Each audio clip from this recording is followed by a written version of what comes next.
hablaremos acerca de 3 elementos indispensables para la evangelización. Pero esto se puede aplicar tranquilamente a la vida de servicio. ¿Cuántos quieren servir a Dios? Pues lo que vamos a ver en esta mañana son 3 elementos, 3 principios, 3 cosas indispensables que necesitamos como creyentes para servir a Dios y mucho más para evangelizar, para la evangelización. De hecho, si hablamos acerca de la evangelización, estamos hablando de proclamación, estamos hablando de predicación, nos estamos refiriendo al anunciar a Cristo a las gentes, ¿verdad? Esto es la evangelización, es anunciar a Cristo a las personas, es predicar acerca del Salvador, es contar lo que Cristo ha hecho en nuestra vida, ¿verdad, hermanos? Es llevar las buenas nuevas, que son buenas nuevas, las historias acerca de lo que Jesús ha hecho en nuestra vida. Y no es otra cosa que cumplir con la gran comisión.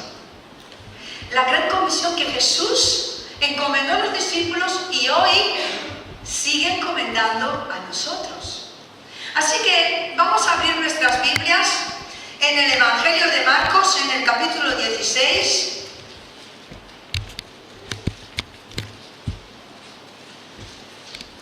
Marcos 16, versículo 14, del 14 al 20. Leemos. Finalmente se apareció a los 11 mismos, estando ellos sentados a la mesa, y les reprochó su incredulidad y dureza de corazón, porque no habían creído a los que le habían visto resucitado. Y les dijo: id por todo el mundo y predicad el Evangelio a toda criatura. El que creyere y fuere bautizado será salvo, mas el que no creyere será condenado. Y estas señales seguirán a los que creen. En mi nombre echarán fuera demonios, hablarán nuevas lenguas, tomarán en las manos serpientes, y si bebieren cosas mortíferas no les hará daño. Sobre los enfermos pondrán sus manos y sanarán.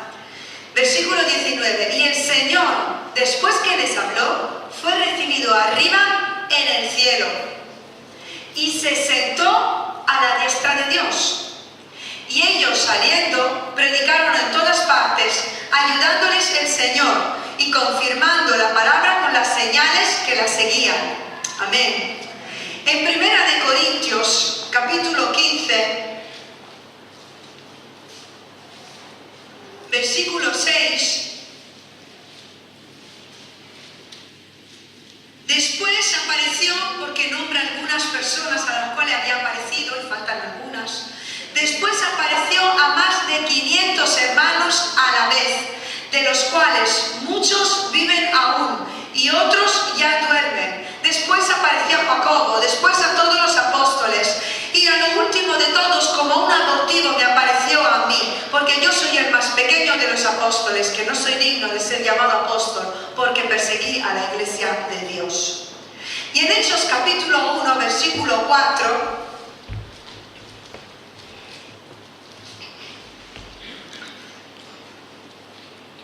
...3 y 4, Hechos 1, 3 y 4... mejor, desde el 2. Hechos 1, 2. Hasta el día en que fue recibido arriba, después de haber dado mandamientos por el Espíritu Santo a los apóstoles que había escogido, a quienes también, después de haber padecido, se presentó vivo, con muchas pruebas indubitables, apareciéndoseles durante 40 días y hablándoles acerca del reino de Dios. Y estando juntos, les mandó que no se fueran de Jerusalén, sino que esperasen la promesa del Padre, la cual les dijo: oísteis de mí, porque Juan ciertamente bautizó con agua, mas vosotros seréis bautizados con el Espíritu Santo dentro de no muchos días. ¿Por qué hemos leído diferentes pasajes? Porque hemos recopilado información acerca de lo que ocurrió después de que Jesús murió y resucitó. Hemos visto que después de la resurrección Jesús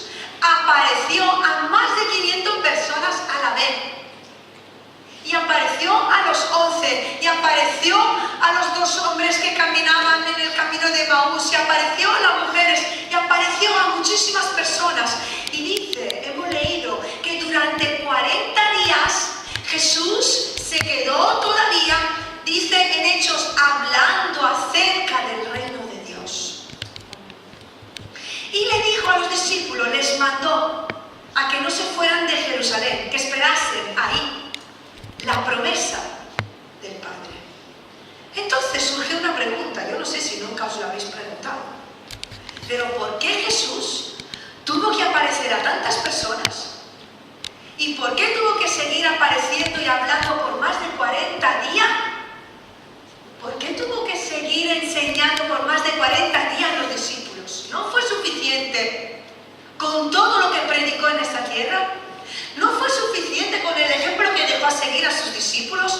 ¿No fue suficiente todos los milagros que hizo, todo lo que él vio, todo lo que enseñó? ¿No fue suficiente su muerte y no fue suficiente ya su resurrección? ¿Por qué tuvo que quedarse otros 40 días con los discípulos hablando acerca del reino de Dios? Porque Jesús le había encomendado a sus discípulos una misión. Pero fue necesario todavía un tiempo de trabajo con ellos, en sus mentes, en sus corazones, en sus almas, en sus espíritus, incluso después de haber resucitado. Por eso en esta mañana destacaremos 3 elementos importantes para poder cumplir con la gran comisión, para poder cumplir con la misión que Jesús sigue encomendando a nuestras vidas y que Jesús trató en esos días con sus discípulos. Amén. El primer elemento que vamos a destacar es la fe. Mientras Jesús estaba en vida, habló a sus discípulos acerca de la fe, ¿verdad? ¿Verdad? Podéis decir amén si queréis. En muchas ocasiones nos vemos enseñando acerca de la fe a sus discípulos. Y en algunos momentos incluso les reprendió, ¿verdad? Reprendió a sus discípulos por haber tenido poca fe. Es un ejemplo, una historia que encontramos en el Evangelio de Mateo, en el capítulo 17, versículo 19. ¿Qué es lo que ocurrió en esta ocasión? Mateo 17, 19. Dice que Jesús sanó a un muchacho lunático, cosa que ellos no consiguieron hacer. Viniendo entonces, versículo 19, los discípulos a Jesús aparte dijeron, ¿por qué nosotros no pudimos echarle fuera? Y Jesús le dijo, por vuestra poca fe. Porque de cierto os digo que si tuvierais fe como un grano de mostaza, diréis a este monte, pásate de aquí a allá, y se pasará. Y nada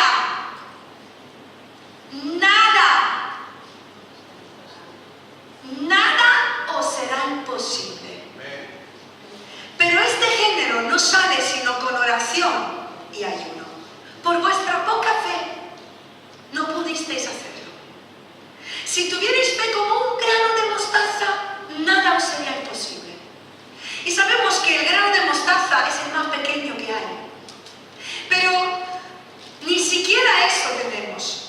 Y Jesús en ese momento estaba haciendo una declaración muy fuerte. Jesús estaba diciendo que si tuviésemos fe como el grano de mostaza, que es el más pequeño grano de las plantas, con la mínima cantidad de fe que podemos recibir de Jesús, es suficiente para derrotar el más gran poder de Satanás.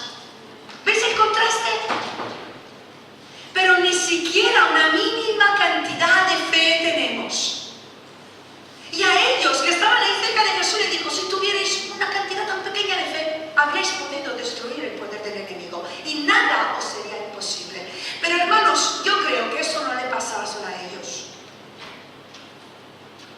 Yo creo que tampoco tú y yo en muchísimas ocasiones en nuestra vida no tenemos ni siquiera fe como un grano de mostaza, ¿verdad?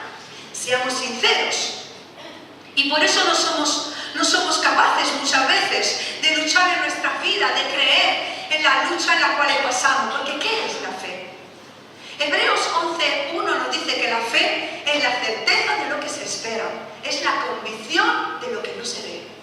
O sea que la fe es aquella fuerza por medio de la cual las cosas que deseamos llegan a ser las cosas que poseemos.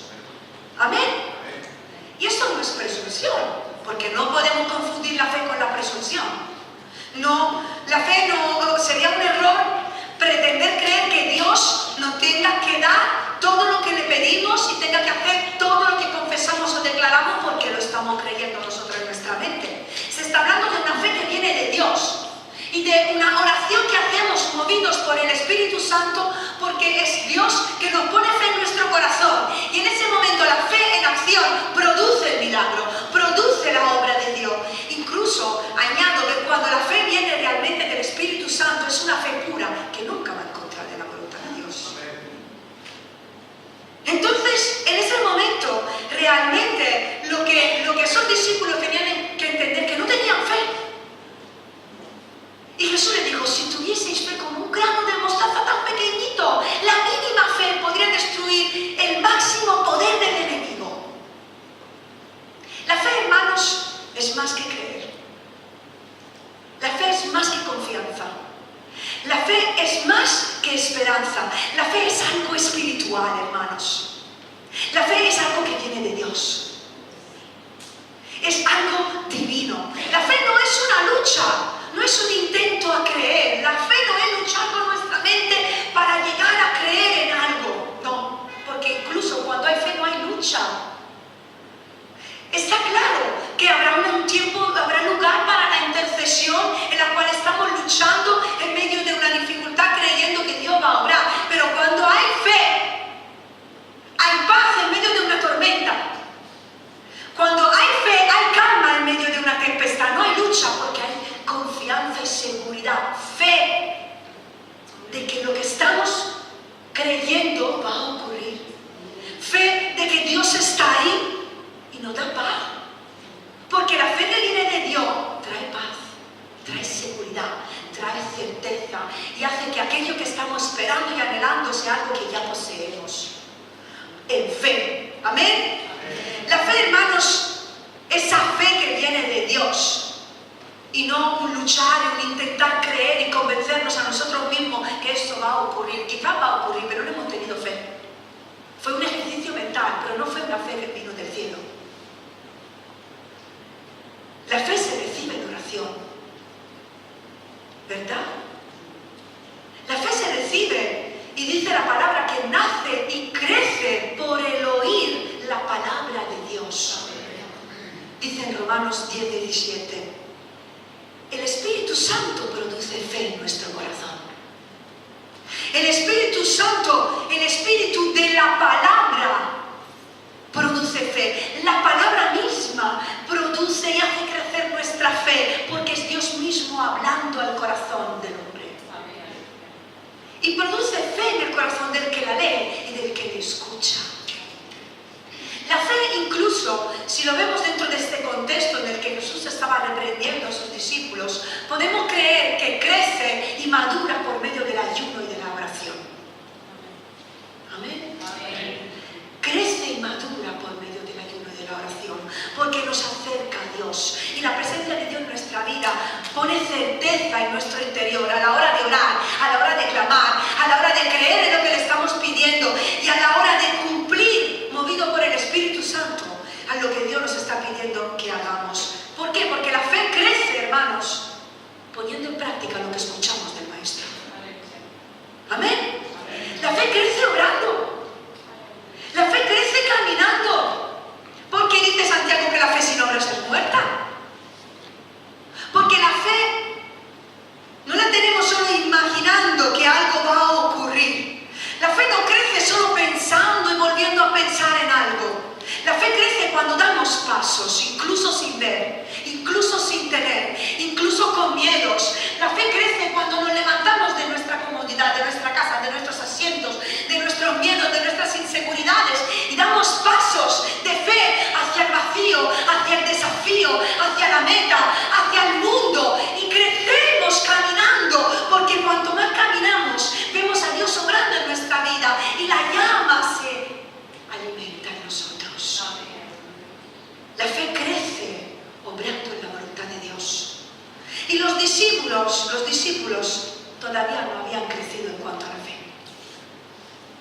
Los discípulos todavía no habían llegado a una madurez en cuanto a la fe. Y lo vemos en la palabra de Dios. Que Jesús tuvo que quedarse 40 días todavía con ellos, apareciendo a 500 personas y a los 11, hablando y volviendo a hablar y volviendo a manifestarse y volviendo a enseñar, porque su fe todavía no había madurado. De hecho, Mateo 28, 17 nos dice que cuando le vieron, después de resucitar, le adoraron, pero algunos, donde Dios se refiere al viernes, ¿qué hicieron? Dudaron. Vieron al Cristo resucitado y dudaron. Marcos 16, 14 dice que estando Jesús sentado a la mesa con los 11 después de haber resucitado, les reprochó su incredulidad y dureza de corazón. Y dice en Juan 20, 19 que estando las puertas cerradas en el lugar donde los discípulos estaban reunidos por medio de los judíos, por miedo de los judíos, vino Jesús.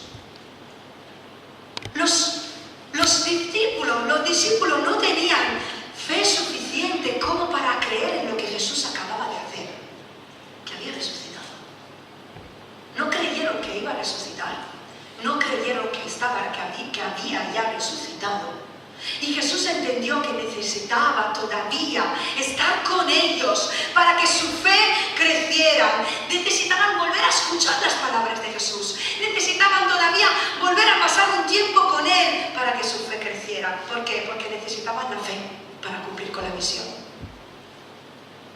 Sin fe es imposible servir a Dios. Sin fe es imposible agradar a Dios, dice la Biblia.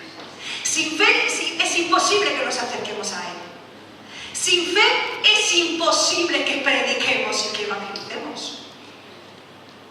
Sin la fe, sin este elemento, nada de lo que somos, nada de lo que profesamos, nada de lo que hacemos es posible. Porque no movemos por fe. Vivimos por fe, predicamos por fe, hermanos, por fe en aquel que es poderoso para salvar y para sanar. Dios no ha sido poderoso para salvar tu vida. ¿Amén? Amén. ¿Por qué no puede salvar a otros? Amén. ¿Por qué no puede salvar a otros? Explícame. ¿Por qué hay dudas todavía en nuestro corazón de que si Dios puede salvar o no puede salvar?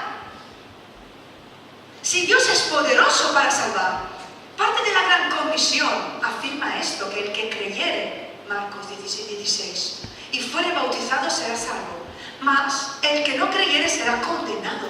Claro que habrá gente que no cree, que no rechazará y que no querrá escuchar. Pero Jesús nos ha prometido que también iba a haber gente que iba a creer. También iba a haber gente que iba a escuchar. También iba a haber gente que se iba a arrepentir. También iba a haber gente que iba a acudir a ti. También iba a haber gente que iba a aceptar a Cristo en su vida. ¿Pero tú lo crees? Porque ahí está el punto. Que nosotros tenemos que creer cuando salimos a la calle en el poder del mensaje que estamos predicando. Tenemos que creer que Dios, el mismo Dios que me ha salvado a ti y a mí, puede salvar a otros. Y no importa si tú hayas nacido en una familia creyente.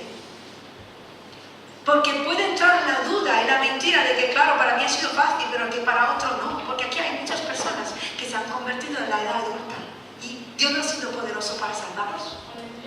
Porque Dios lo puede hacer con vuestros amigos, con vuestros familiares, con vuestros vecinos. Cree, hermanos. Pero cree con una fe que viene de Dios. No eso es un ejercicio mental. Necesitamos fe. ¿Amén? Necesitamos fe. La fe verdadera que viene de lo alto. La fe que viene de Dios y de su palabra. Y si no la tenemos, se la podemos pedir. Y le podemos pedir a Dios como le oraron los discípulos en una ocasión. Señor, auméntame la fe. Auméntame la fe, Señor. Es suficiente una fe como un grano de mostaza, hermanos. Pídeles al Señor que te dé fe. ¿Cuántos quieren fe? Amén. Os aseguro que el Señor responde. El segundo elemento que es necesario e indispensable para la evangelización y para servir a Dios es el Espíritu Santo. Los discípulos necesitaban recibir el Espíritu Santo y Jesús lo sabía muy bien.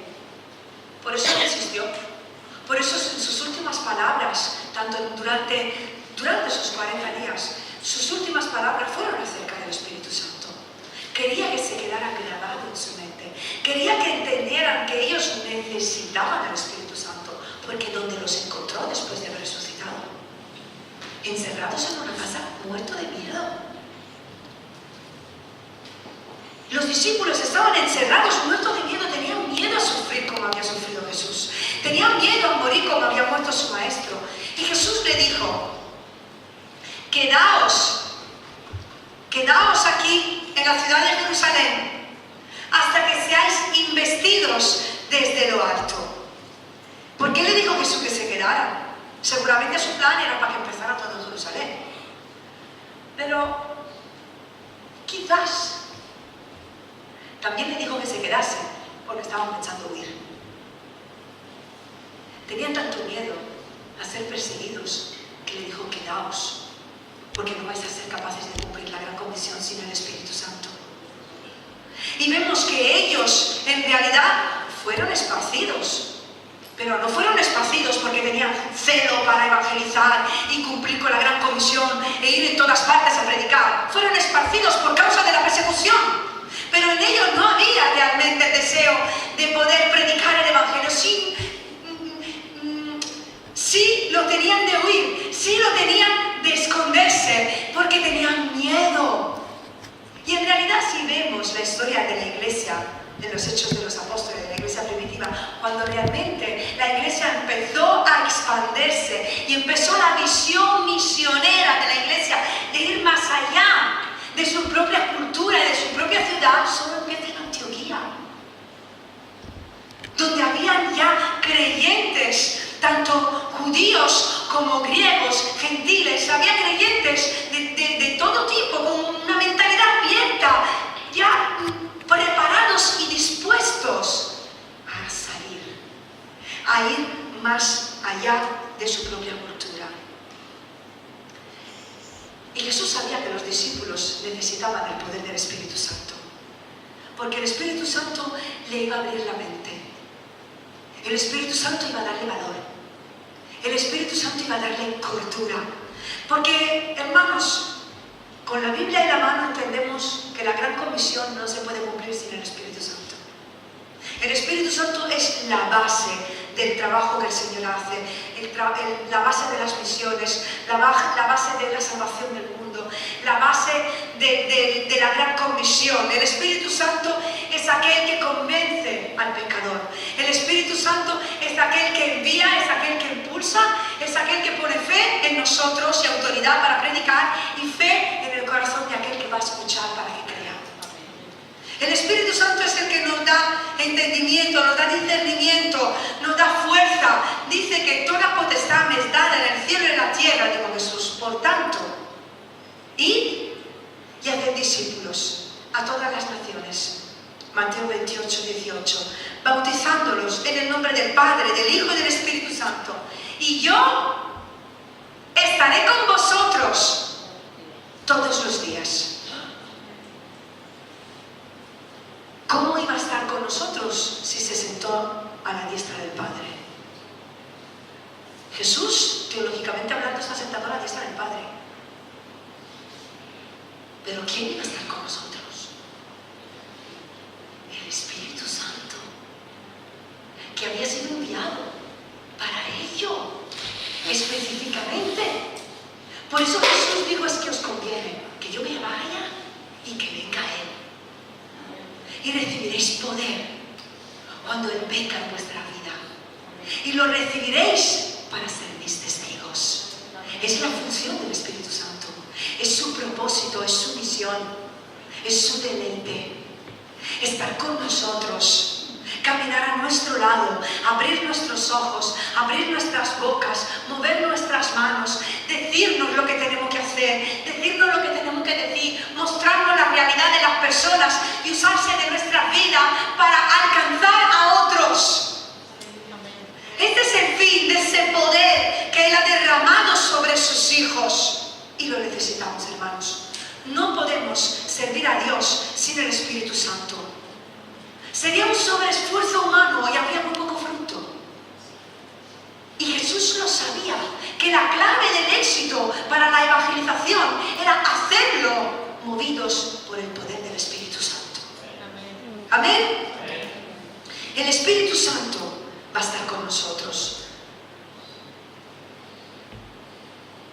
Y necesitamos entenderlo como lo necesitaron los discípulos, que tuvieron que escuchar hasta lo último, incluso después de que resucitara, cuando ya se lo había dicho. Pero encontró fe, encontró todavía en sus corazones personas autosuficientes, independientes. Y Jesús le dijo que no lo puede hacer sin el Espíritu Santo. ¿Te enteras o no te enteras? Que te quedes, que esperes la promesa, que lo busques, que no lo vas a poder hacer tú solo. Búscalo y recíbelo, y entonces ve y cumple con tu verdadera misión. Nosotros necesitamos entenderlo, hermanos. Necesitamos entender que necesitamos el poder del Espíritu Santo para vivir una vida espiritual, para vivir una vida de fe. Lo necesitamos, ese poder día a día en nuestra vida, para santificarnos, para obedecerle, para vivir de una forma que le agrade a Él, pero le necesitamos para vivir en el poder de Dios. Y para salir a la calle la semana que viene, lo necesitamos. Sin Él nada somos, nada podemos. No habrá fruto, no habrá salvación. Porque ¿quién da la salvación? ¿Nuestras buenas palabras? El Espíritu Santo. Y yo quiero creer y lo quiero buscar, para que la semana que viene, día tras día, podamos estar sembrando por el poder del Espíritu Santo y viendo salvaciones y sanidades, porque es el mismo Dios. Amén.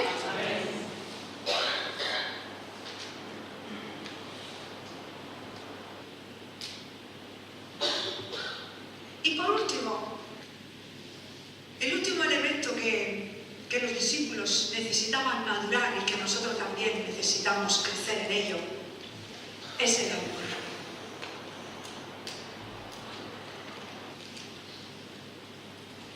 Jesús, por amor, se quedó otros 40 días pareciendo a las personas, enseñando acerca del reino de Dios.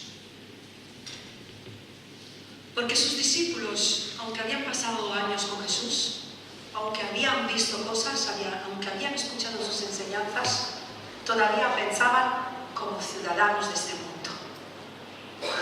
Todavía tenían una mentalidad carnal, una mentalidad limitada, una mentalidad humana. Y Jesús quería cambiar su mentalidad. Por eso estuvo enseñando del resucitado 40 días acerca del reino de Dios. Porque quería que fueran discípulos con una mentalidad del reino. Discípulos que no vivieran y no pensaran y no hablaran y no actuaran como ciudadanos de este mundo, sino como ciudadanos del cielo. Tenían que madurarlo, por eso les repitió, les recordó, les animó, les alentó. Porque la gran comisión solo se puede llevar con creyentes que tienen una mentalidad del reino.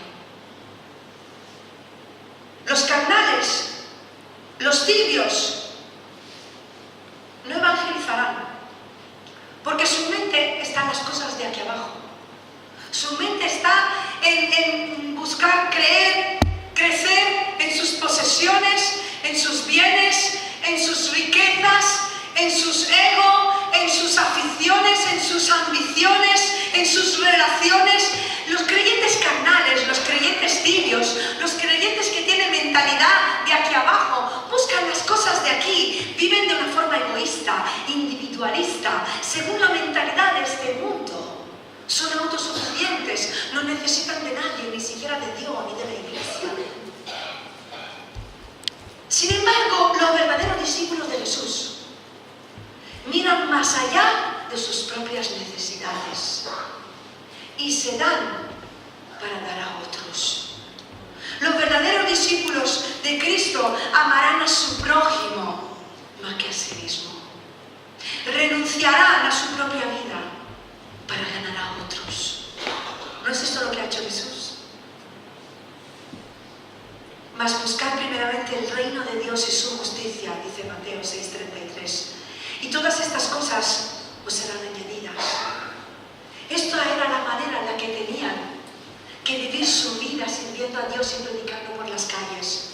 Porque cuando envió a los 12, Jesús le dijo, y lo podemos leer en Mateo 10:10, no os proveáis de oro, ni de plata, ni de cobre en vuestros cintos, ni de alforja para el camino, ni de 2 túnicas, ni de calzados, ni de bordón, le dijo Jesús. ¿Y esto de qué nos habla? Esto nos habla de fe, ¿no?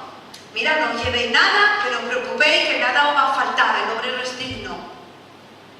Eso nos habla de fe, pero hombre, esto nos habla de amor también. Amor.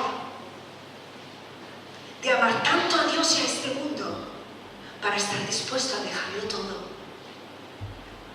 De esos discípulos, como cuando le preguntó Jesús a Pedro, ¿me amas? ¿Pero tú me amas? ¿Pero me amas? Sígueme. Esto nos habla de un verdadero amor. De un discípulo que ama tanto a su maestro, que está dispuesto a dejar su comodidad, que está dispuesto a dejar su trabajo, que está dispuesto a dejar su casa, que está dispuesto a dejar su tierra, que está dispuesto a dejar a sus amigos, está dispuesto a dejarlo todo por seguirle a Él, por alcanzar a otros, morir a sí mismo, para ganar a otros, perderlo todo para que otros alcancen. Y eso no se hace sin amor. Es imposible servir a Dios sin amor. Si yo no os amara, sería imposible que yo fuera vuestra pastora. Es imposible servir a Dios sin amor. Es imposible evangelizar sin amor. Todo se convierte en una obligación. Todo se convierte en una rutina. Se convierte en un legalismo, se convierte en hábitos, se convierte en algo vacío. Necesitamos amar a Dios y amar a las gentes. ¿Me estáis escuchando? Amén. Sin amor, hermanos, es imposible servir a Dios. El amor es la base de una vida cristiana. El amor es lo que ha movido a Jesús. El amor es lo que ha movido el corazón de Dios desde el principio. Por amor, Cristo Jesús se dio a este mundo. Porque de tal manera amó Dios al mundo, que ha dado a su Hijo unigénito, para que todo aquel que en Él cree no se pierda, no tenga vida eterna. Por amor. Él lo hizo por amor. ¿Y sabéis qué es lo que se espera de nosotros? Que hagamos exactamente lo mismo. Y la visión del mundo la visión de Dios no es pequeñita. La visión de Dios es global. Dios mira a un mundo entero. Dios no te mira solo a ti. Nosotros nos miramos nuestro ombligo y nos sentimos los protagonistas o las víctimas de todo lo que pasa a nuestro alrededor. Sin embargo, Dios va mucho más allá de nuestro ombligo y quiere que levantemos nuestra mirada, dejemos de ver nuestro ombligo y digamos, no me estoy dando cuenta de que aquí hay un montón de gente que necesita de Dios. Y yo estaba perdida mirando mi ombligo. Dios tiene una visión global.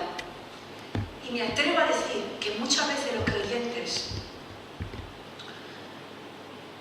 no solo somos egoístas, sino que somos racistas. No solo no pensamos en otros, sino que si es de otro país, me importa menos todavía. Yo he vivido racismo en España, en mis primeros años en Asturias. Y pasa también en las iglesias. Escucho comentarios, no solo en España, en Italia y por todo el mundo. ¿Cuándo el corazón del creyente es racista? Cuando no hay amor. ¿Y cuándo el corazón del creyente es egoísta? Cuando no hay amor. Cuando pienso solo en mí. Cuando miro solo a mis propias necesidades y me centro solamente en eso. Pero hermanos, necesitamos el amor que viene de Dios. Dios es amor. La consecuencia de vivir una relación íntima con Dios será que amemos a Él y al mundo. Y realmente descubriremos que tenemos mucho que dar. ¿Sabes? Tienes mucho que dar. Quizá tienes mucho problema, quizá has venido cargada con preocupaciones. Quizás en esta mañana no hay gozo en la cara de todos. Yo te quiero recordar que tienes mucho que dar. Vive el gozo de Dios. Vive el gozo de la salvación en tu vida. No vengas con la cara larga. Vive el gozo, vive en fe. Vive el amor que Dios te ha dado a ti. Porque servir a Dios, evangelizar, el evangelismo no son métodos. El evangelismo es una pasión que hay en el corazón de los hombres. Es una pasión, es una compasión, es una carga, es un peso que pone la presencia de Dios en nuestra vida y nos lleva a amar a nuestros amigos y a nuestros enemigos. Y a salir de nuestro miedo, porque quizás el Espíritu Santo viene aquí, Jesús nos aparece aquí, como estaba diciendo antes Serafín, sigue apareciendo en nuestra vida. Quizás no lo vemos, pero hoy está aquí. ¿A quién de nosotros se está encontrando encerrado en sus miedos? ¿A quién de nosotros está encontrando con sus puertas cerradas en su mente o en sus corazones? Porque no quieren salir de su cuarto de esquema, de sus maneras de pensar, de su manera de creer, de que yo quiero con este sí, con este no. Incluso a veces, comprobado, es más fácil predicar, vámonos a Chipiona, vámonos a Cádiz. Es más fácil, nos resulta más fácil predicar en nuestra ciudad que en la nuestra. Sin embargo, empieza por tu Jerusalén. Empieza por tus vecinos. Empieza por tus familiares, empieza por tus amigos. Y Dios nos llevará y nos hará extender y romperá toda barrera para que amemos al mundo entero. Pero necesitamos un amor que viene solo de Dios. Y ese amor se recibe pasando tiempo con el Señor. Ese amor se recibe enamorándote de Él, amando su presencia, amando su palabra. Iglesia, tenemos una misión: evangelizar a este mundo. Empecemos por Rota. ¿Es tu misión? ¿Tú la quieres aferrar como tu misión? ¿Es tu misión? Amén. Amaremos a Rota y podremos hacerlo de verdad, de predicar por las calles solo cuando tendremos fe, cuando seremos llenos del Espíritu Santo y cuando tendremos amor por ellos. Así que yo en esta mañana os quiero invitar a que os analicéis como me he analizado yo. Mientras yo estaba escribiendo esta palabra, a mí Dios me habló primero. Y me reprendió también, porque en ocasiones no creo que la gente se va a convertir. Le estoy hablando y algo en mi mente me dice, déjalo ya, porque es que no es el momento. La persona no va a creer, es dura, su corazón no te está escuchando. Sin embargo, la fe tiene que seguir creyendo que la semilla sembrada tarde o temprano dará su fruto. Y tenemos que sembrar con esperanza de recoger. Me ha reprendido en cuanto al Espíritu Santo. Porque yo no sé tú, pero yo sé cuánto tiempo paso yo buscando al Espíritu Santo y practicando las lenguas en mi vida. Porque dice el apóstol Pablo que hablaba en lenguas mucho más que todos. Y en los momentos de mi vida en los cuales yo paso mucho más tiempo practicando las lenguas, pero no como un ejercicio mental, sino me pongo a llorando y digo, Señor, estoy repitiendo lo mismo, dame nuevas lenguas, renuévame, que fluya tu presencia, quiero un renuevo, necesito un renuevo. Porque no quiero quedarme con ese medievazo, quiero rebosar, y eso no viene de mí por repetir yo la misma palabra, eso tiene que venir de ti. Entonces es cuando tengo que ponerme ahí, en ayuno y oración, si quiero más, si no, me conformo con el medievazo, como muchos de ustedes están conformando, ¿o no? Pero sabéis, sin la llenura del Espíritu Santo, poco haremos. Nos esforzaremos mucho y llevaremos sacos rotos. Y quizás en esta mañana, como me ha pasado preguntando, ¿me amas? ¿Me amas? ¿Me amas? ¿Amas este mundo? Si me quieres seguir, ámame y búscame.